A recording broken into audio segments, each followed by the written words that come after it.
Ça raconte l'histoire d'une jeune fille un peu spéciale du nom de Kanaohime. Depuis toute petite, celle-ci est capable de faire inconsciemment des choses à nos yeux incroyables, mais pour elle normales. On appelle cela chez nous magie. Elle décide un jour d'entrer dans une boutique où elle fait la connaissance d'une voyante assez étrange.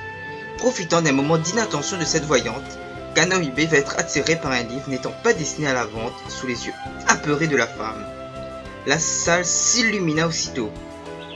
La jeune fille vit soudain un enfant d'une dizaine d'années à la place de la voyante. En effet, ce livre était un livre de sortilège et en découvrant le secret d'Orina, c'est-à-dire que celle-ci est une sorcière, elle a aussi jeté un sort, voire une malédiction sur celle-ci, qui fut changée en enfant.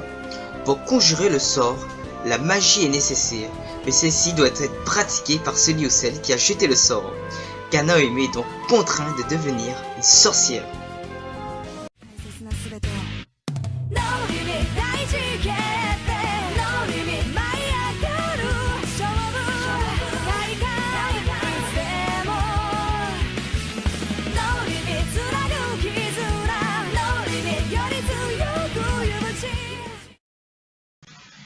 Konnichiwa, c'est Gonmanga, j'espère que vous allez bien. Pour ma part, ça va plutôt, je suis plutôt en forme, voilà. Oui, je sais, je suis très en retard sur cette, sur cette vidéo, oui, que je vous avais promis depuis un an, quoi. Mais d'un sens, je ne regrette rien en fait, parce que ça m'a permis de mieux connaître l'histoire, de créer de nouveaux personnages, de connaître la suite, tout ça. Donc vous avez un truc plus complet, mieux dessiné, pour ceux qui étaient là bien sûr. Je suis actuellement en train de dessiner le chapitre 15 à peu près pour l'instant, alors que nous étions arrivés au chapitre 3.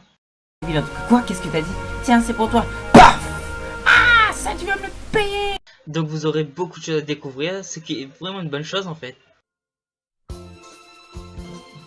Voilà, le premier chapitre se déroule ainsi, on y découvre deux personnages importants de l'histoire.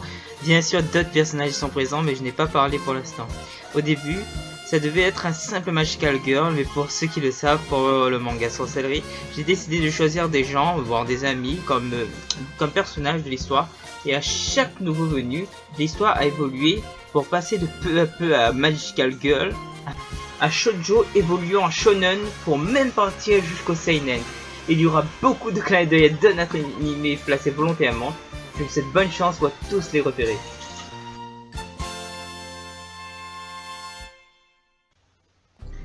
Rina est une sorcière de niveau supérieur.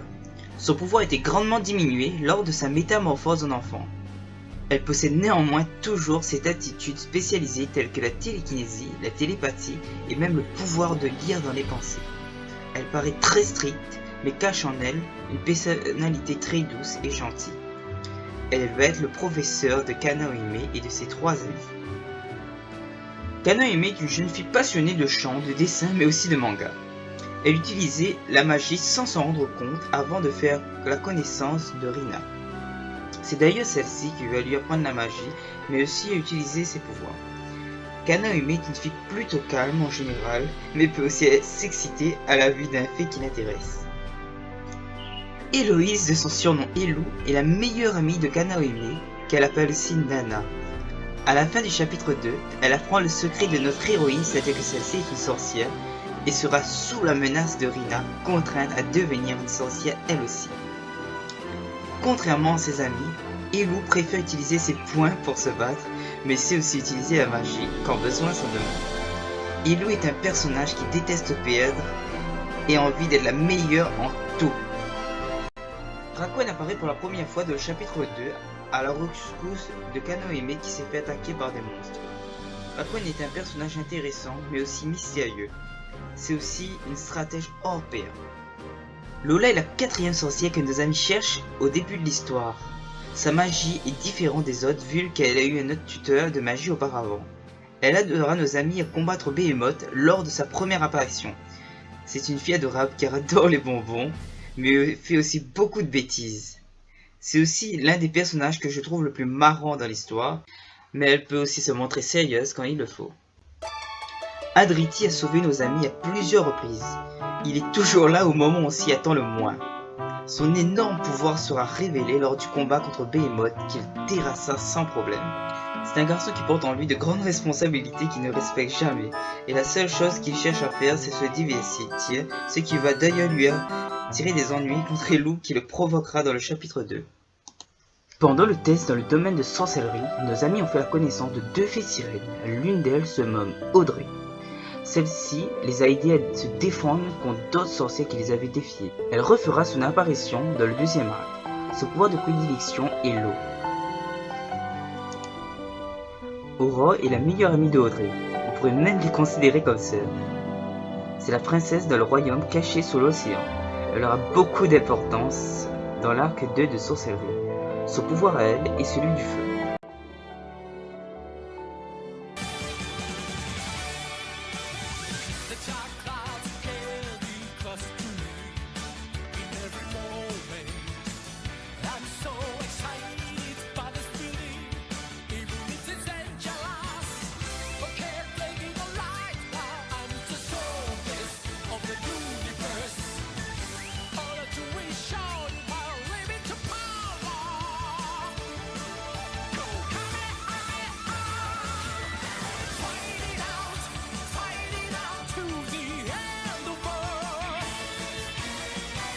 La vidéo est maintenant terminée, mais un nouveau chapitre s'ouvre devant vous.